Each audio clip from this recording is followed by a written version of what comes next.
আসসালামু আলাইকুম বন্ধুরা, আজকে একটা মহা বিপদে বললাম। আসলে এরকম তো আমার জীবনে কোনো দিনও হয় নাই। এই যে দেখুন, প্লাটিনা 110 আমার বাইকে লাফাচ্ছে, মানে তেল এখনো আছে। হ্যাঁ, দাগ কিন্তু একটা দেখাচ্ছে। অথচ এই যে দেখেন, এই যে দেখুন, দেখতে পাচ্ছেন?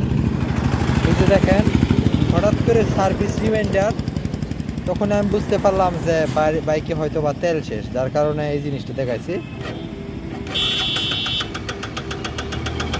এই যে দেখেন, স্টার্ট নেই। এই যে দেখেন, স্টার্ট নেয় না, অথচ তেলের দাগ কিন্তু লাফাচ্ছে।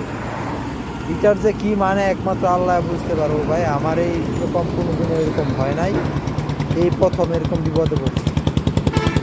এই যে দেখেন, আপনাকে যে দেখায় যে বিষয়টা,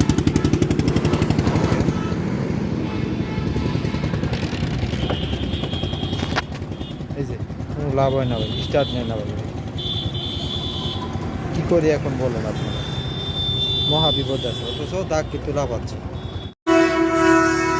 বাইকটা বন্ধুরা খুব খারাপ। এখন আমার বাইকটা ঠেলে ঠেলে নিয়ে যেতে হবে প্রায় 1 কিলোমিটার। আসলে এর ভিতরে কোনো পাম্প নাই, খুব কষ্টে আছি বন্ধুরা। আসলে এরকমটা আমার সাথে বাইক কখনো করে নাই।